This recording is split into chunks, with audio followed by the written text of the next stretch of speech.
Son las 10 de la mañana y les damos la bienvenida a esta nueva edición de Semáforo acá en Radio Universidad de Chile, cuando en la región metropolitana hay 19 grados con 5.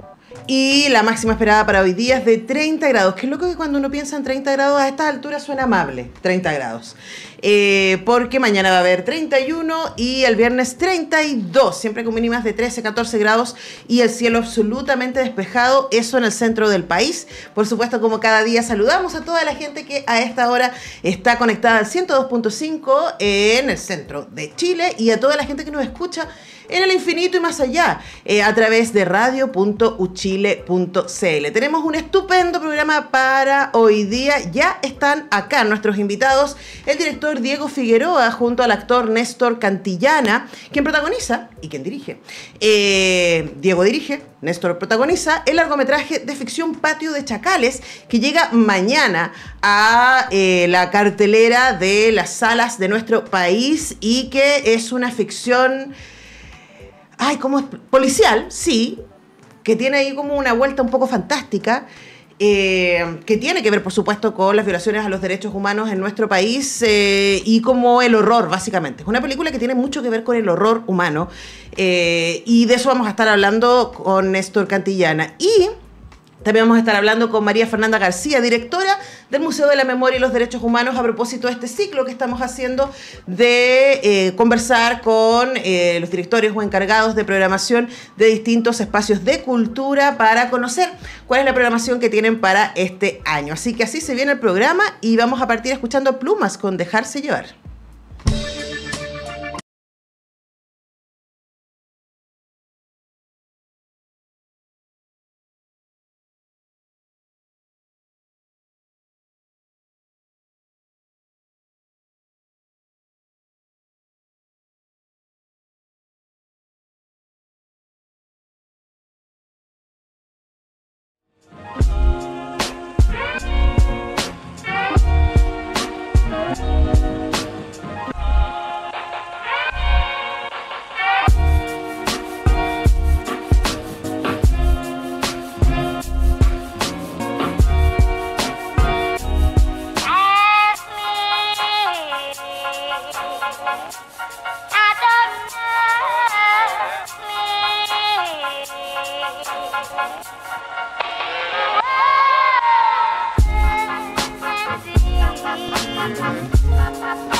mañana, 23 de enero, llega a los cines nacionales una inquietante película, ópera prima en términos del primer largometraje. Pero hay un cortometraje que se llama Vecinos, que es la inspiración original para Patio de Chacales.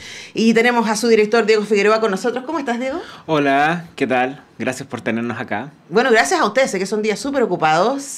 Tuvieron la premier antes de ayer.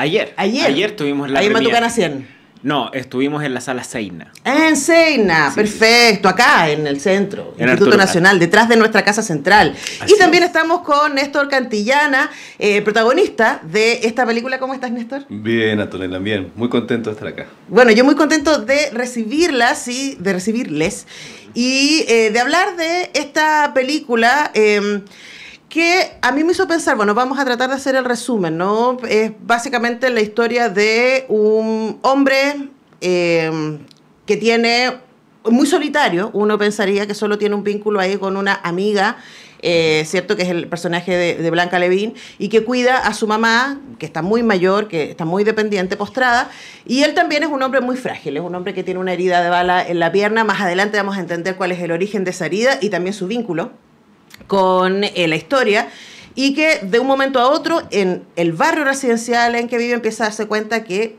esto es en los 70, finales de los 70, al lado, en la casa de al lado están torturando gente.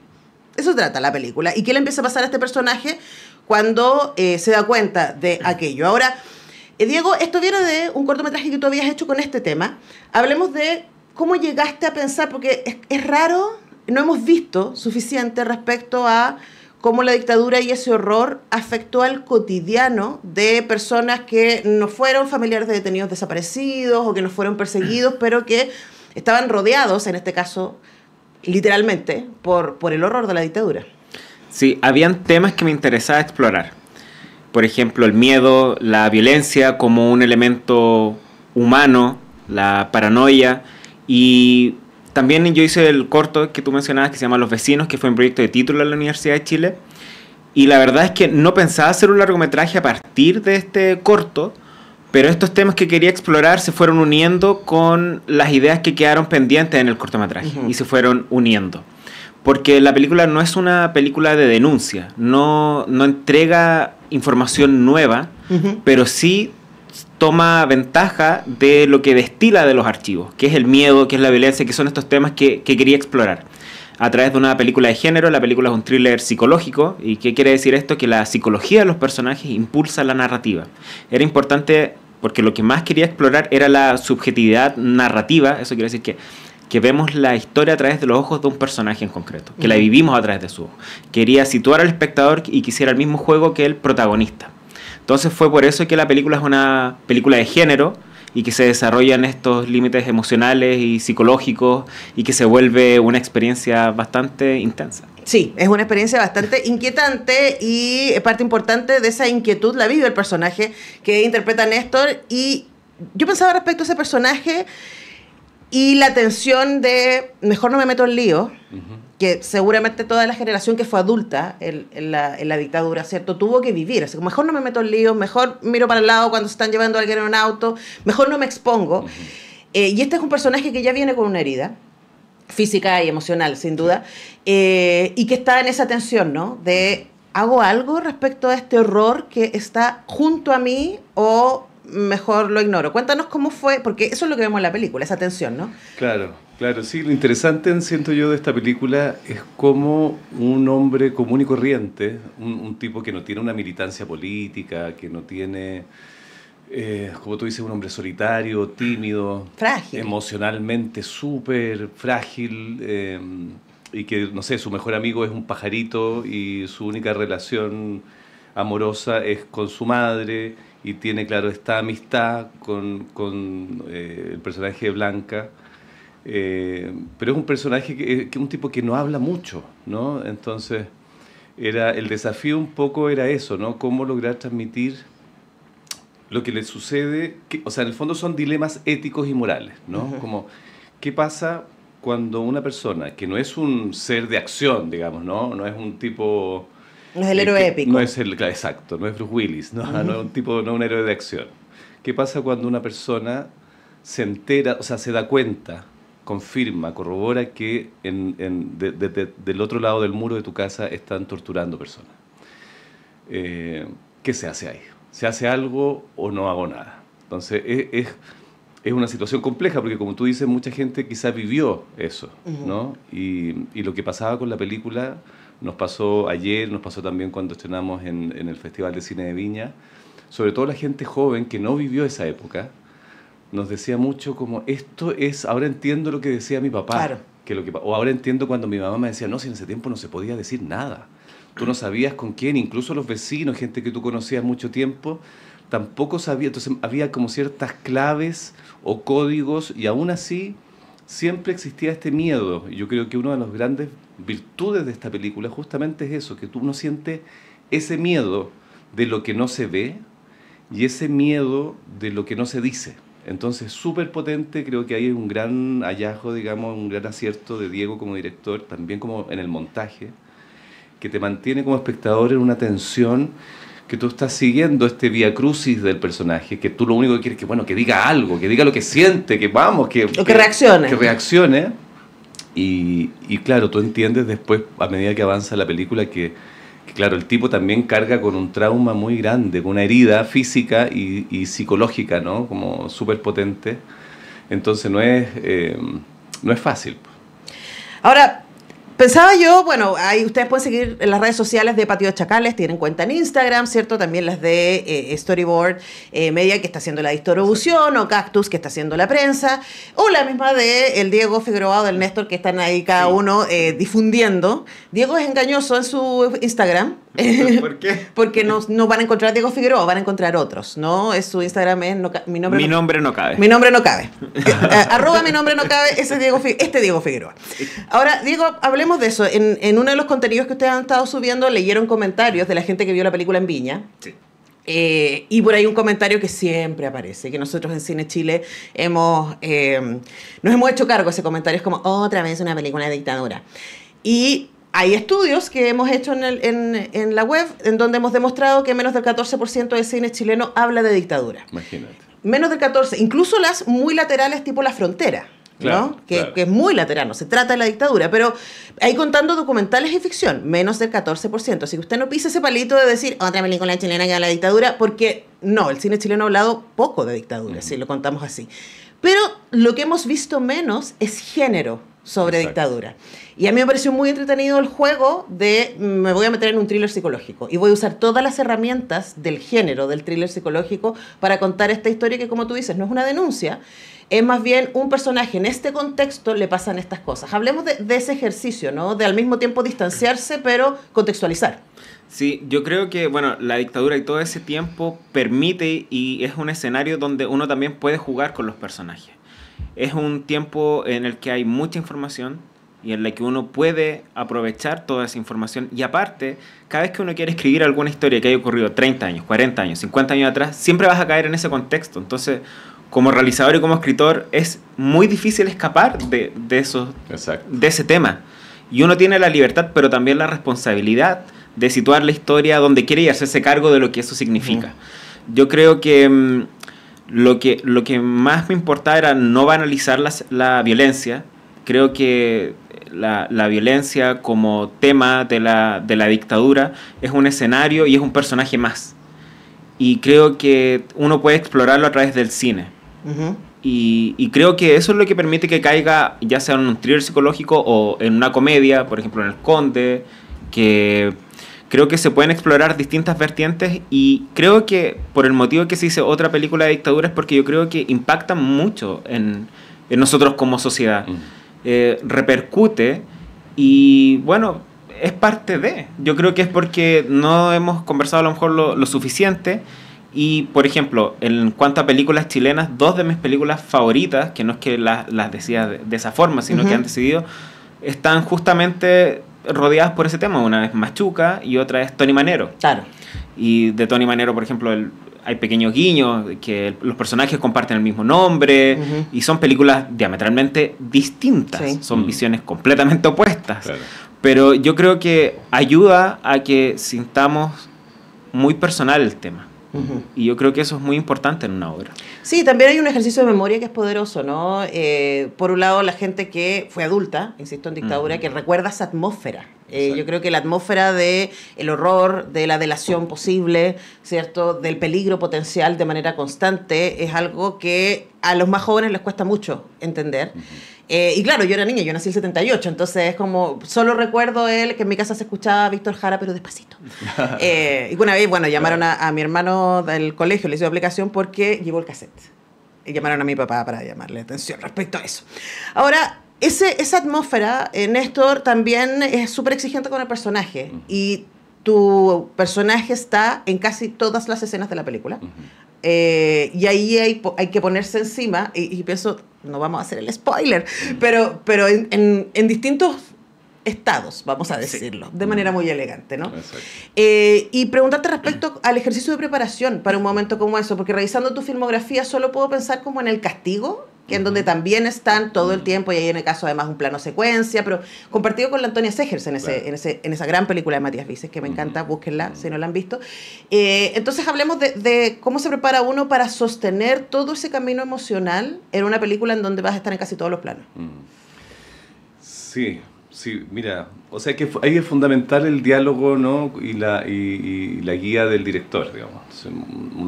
La pega no se hace solo.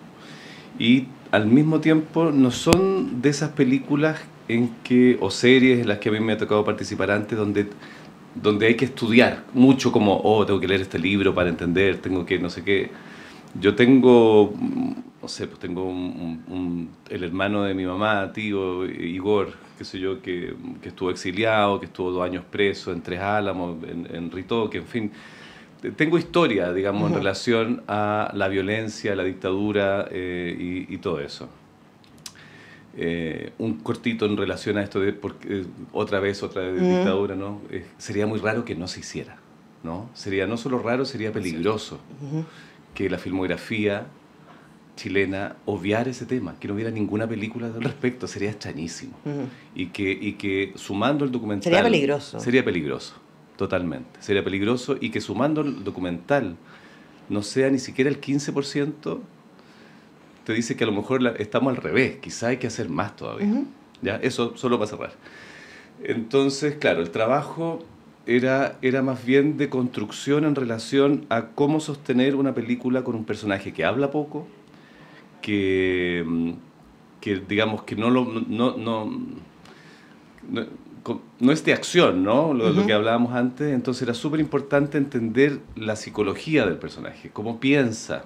O sea, no habla porque piensa mucho y no tiene herramientas emocionales como para decir lo que siente, pero tenemos que sentir que siente todo lo que siente, ¿no? Entonces, ese trabajo también, como te digo, es súper importante ahí, la relación con la cámara, la fotografía, el trabajo del sonido también de la película, que es impecable, y que por eso es tan importante poder verla en pantalla grande, porque es el cine el que tiene las herramientas técnicas como para poder percibir en toda esa dimensión la película.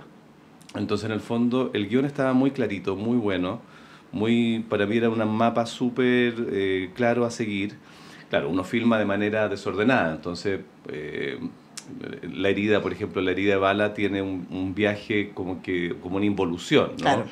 La historia avanza, pero esa herida va retrocediendo, se va haciendo cada vez más, esa cojera se va haciendo cada vez más evidente. Se descicatriza la herida. Exacto, se empieza incluso a infectar, que también es un elemento simbólico muy potente, ¿no? Es lo que está pasando dentro de él. Entonces yo creo que más bien el trabajo de construcción del personaje y todo tenía que ver con eso, con esa interioridad, cómo lograr transmitir sin decir lo que sentía el personaje, pero ojalá que el público pudiera entender lo que estaba sintiendo, lo que estaba pensando, y poder también compartir esa impotencia, ¿no? Porque es un poco esa sensación que sentía mucha gente en esa época, porque no es solo, bueno, hay que hacer algo. Hacer algo implicaba poner en riesgo tu vida y la de tu familia. Entonces, no es como, no sé, bueno, hay que hacer algo, voy a agarrar el teléfono y se va a solucionar el problema, no. Bueno, no vamos a hacer spoiler. Digamos que lo intenta. Lo intenta, exacto. Estamos conversando con Néstor Cantillana, protagonista, y con Diego Figueroa, director de Patio de Chacales, que llega mañana a la cartelera de nuestro país. Es muy importante que la vean en pantalla grande, efectivamente, porque como dice Néstor, es una película que pone mucho de su peso en el lenguaje cinematográfico. Y ahí preguntarte, Diego, también respecto al riesgo. Porque a propósito de la muerte de Lynch reciente, ¿no? El jueves pasado, yo creo que una cosa que Lynch le enseñó a nuestra generación es a dejarse llevar incluso cuando no entiendes. Exacto. Y dejarse llevar por la emoción de lo que está sucediendo. Y en Patio de Chacales hay un montón de cosas que uno no entiende.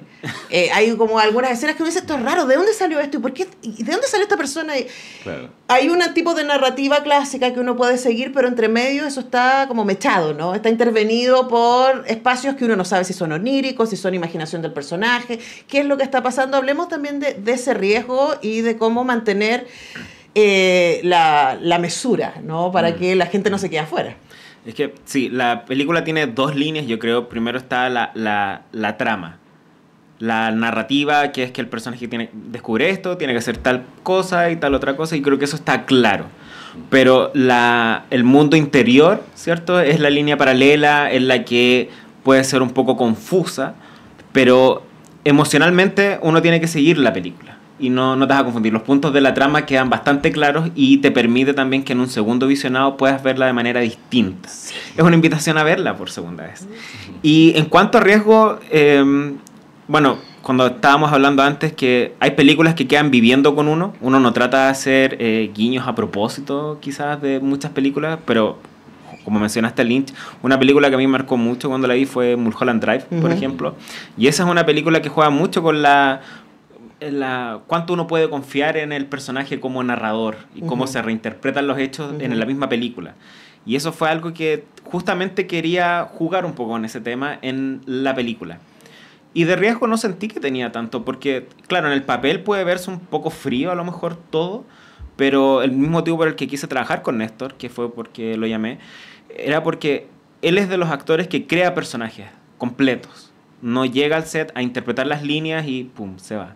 Y esta película requería de un personaje completo, que permitiera que el espectador pudiera conectar con él, que tuviera una calidez, que tuviera alma.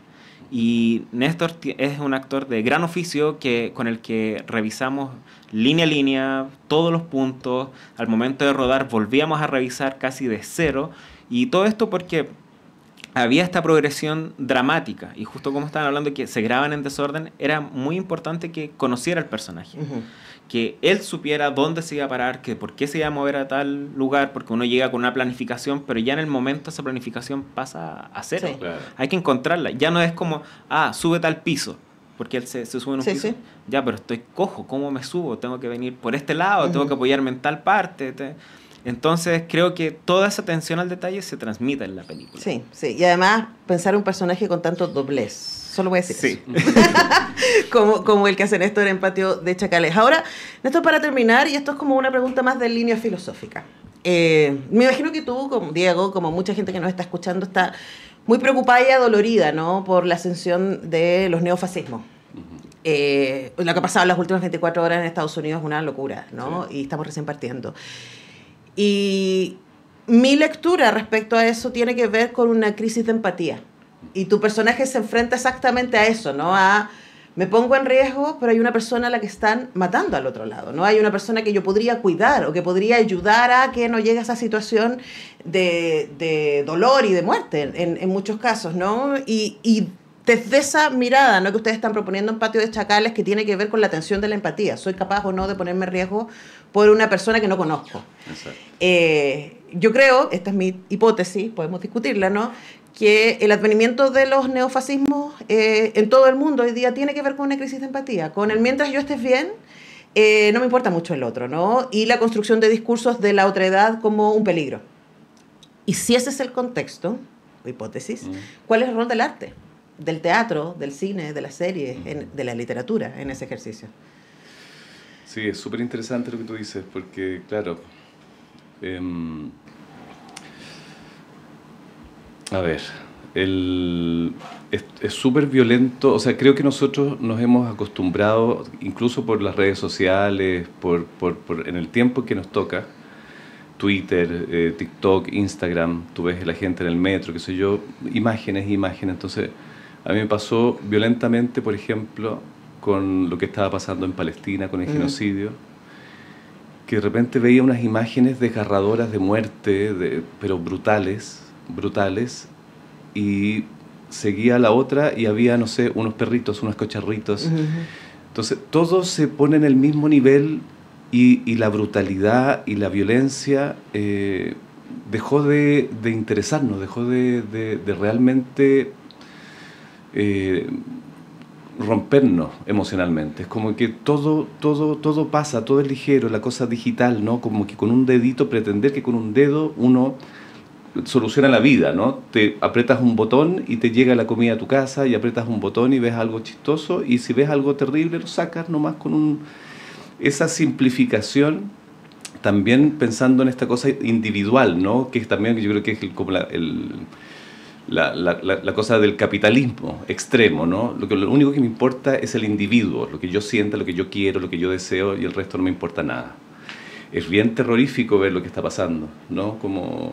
Y yo creo que, claro, el rol del teatro, del arte, todo es justamente no solo la denuncia, sino como piensa que el teatro tiene, y el cine también, que es como somos seres que nos encerramos en una cueva para vernos a nosotros mismos.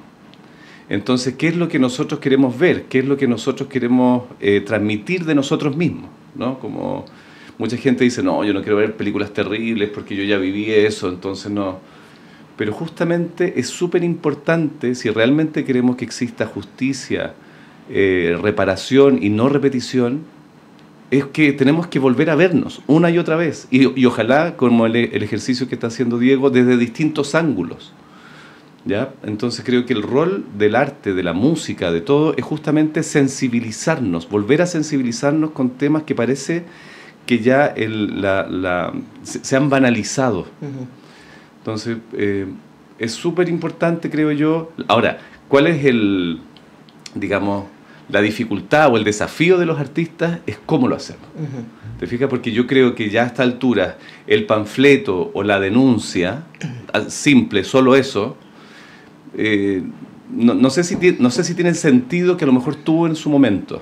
¿Ya? Yo siento que hoy día ya sabemos. Ya sabemos, exacto, la información. Aunque hay gente que lo niegue. Por supuesto, porque eso es lo que pasa también con en estos tiempos, ¿no? De fake, o sea, no, yo lo leí en Twitter, entonces Hitler es comunista, sí. O no sé, o no, este gesto de Elon Musk que no tiene nada que ver, quiere decir otra cosa. Toda esa relativización, toda esa banalidad es propia de estos tiempos y es bien brutal. Es bien brutal que se ponga a la par o que se trate de equiparar, en fin, es bien brutal. Entonces nosotros, creo yo, como actores, como artistas, como directores de cine, tenemos una herramienta que es muy hermosa, que justamente busca lograr conexión profunda con el otro. ¿Te fijas? Como no es solo llegar a la cabeza del otro, a la ideología, no tratar de que nos pongamos de acuerdo, sino también ir un poco más allá.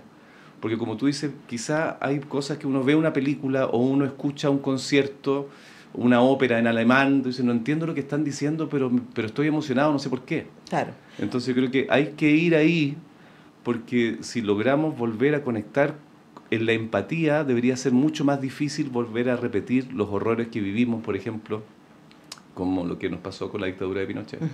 Bueno, la idea de que, bueno, el cine es una caja de empatía, ¿cierto? Es una máquina que produce ponerse en la piel de otro por un rato, y puede ser mero entretenimiento o puede ser algo que te transforme. Nosotros les invitamos a que ustedes vayan a ver Patio de Chacales, que llega a la cartelera mañana. Así que por lo mismo le agradecemos muchísimo a Diego y a Néstor que nos hayan acompañado esta mañana acá en el Semáforo. Muchas gracias. Sí, sobre todo decir que este primer fin de semana es fundamental porque para las salas de cine, digamos, el primer fin de semana es como un determinante. Entonces no esperar pues la voy a ver después. No va a estar. No, es ahora. Es ese fin de semana. Va a estar en Cinépolis, ya pueden comprar las entradas en Cinemark, en Cineplanet y en la red de salas. Así que ya pueden comprar las entradas. Y aprovecho de pasar el dato que mañana a las 7 de la tarde vamos a estar en el Cine Insomnia en Valparaíso haciendo un cineforo. Así que quedan todos invitados para asistir. Atención, Quinta Región, entonces a las 7 en Cine Insomnia y en Valparaíso. Nosotros vamos rápidamente, me superpasé, son las 10:30, rápidamente a la pausa y ya regresamos. Este jueves 23 y viernes 24 de enero a las 20 horas en punto, el teatro vuelve a Sala Máster de Radio Universidad de Chile con la obra La Comunidad de la Naranja, de la compañía de teatro Cafepa, de la dramaturga Patricia Romero y bajo la dirección de